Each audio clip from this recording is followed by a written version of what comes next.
अब बेटियां भी बेटों के साथ देश की रक्षा के लिए कंधे से कंधा मिलाकर दुश्मन से लेगी लोहा।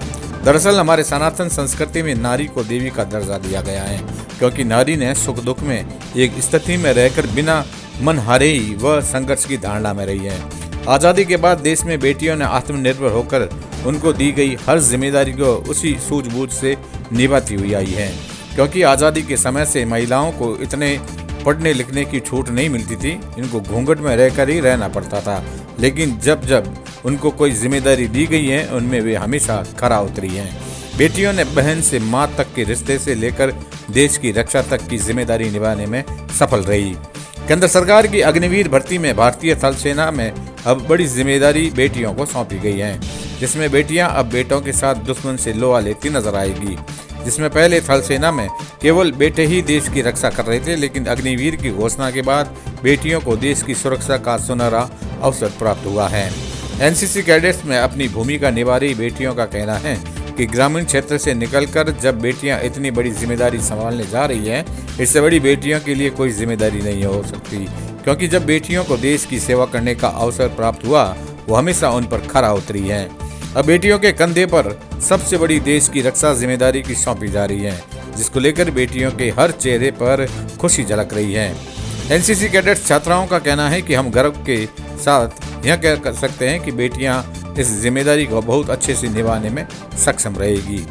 वहीं एनसीसी कप्तान डॉक्टर आदर्श किशोर का कहना है कि केंद्र सरकार द्वारा भारतीय थल सेना में बेटियों को शामिल करने की घोषणा बहुत ही खुशी की बात है और बहुत प्रेरणादायक है, क्योंकि बेटियां हमेशा हर क्षेत्र में बेटों के बराबर रही हैं। उन्होंने यह प्रमाणित कर दिखाया है कि वो भी किसी से कम नहीं हैं। लेकिन अब बेटियां बेटों के साथ साथ कंधे से कंधा मिलाकर देश की रक्षा करेगी और सीमा पर उसको दी गई हर जिम्मेदारी को सही ढंग से कर पाएगी।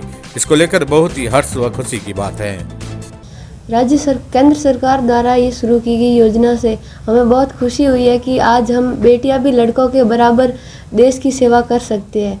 हमें बहुत सारी सरकारी नौकरी में मौके मिलते हैं, लेकिन एक यूनिफॉर्म वाली जॉब ऐसी है जो जॉब नहीं लाई कि हम जीते हैं, और इसमें हमें मौका मिला तो हमारे लिए बहुत खुशी की बात है, क्योंकि सिर्फ यूनिफॉर्म में पुलिस कांस्टेबल यहाँ तक ही सीमित थे, लेकिन अब आर्मी में हमें युद्ध के लिए या हथियारों के लिए तैनात किया जाता है, तो ये हमारे लिए बहुत खुशी की बात है। जो केंद्र सरकार ने बेटियों के लिए थल सेना की भर्ती निकाली है, उससे हमें बहुत खुशी है, क्योंकि हम गांव की लड़कियां पहले हमें न तो इतना पढ़ाई के लिए मौका भी दिया जाता और ना ही बाहर भेजा जाता, और उसके बाद में पढ़ाई के लिए मौका दिया जाता था तो मतलब छोटी मोटी जॉब जैसे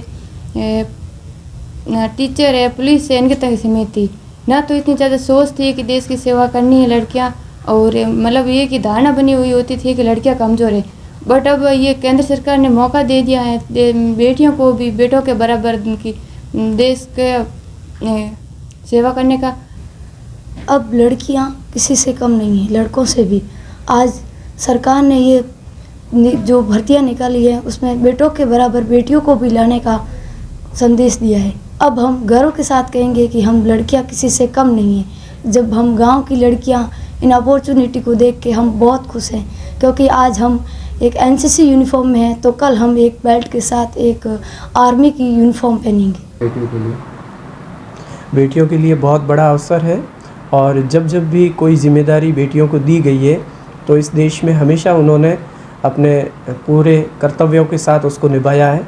तो थल सेना में जैसे कि जो सामान्य सिपाही की भर्ती आ रही है, तो उसमें अब कुछ ही वर्ष हुए हैं जिसमें उनको मौका मिला है, तो वो उसमें बढ़ चढ़ के भाग ले रही है।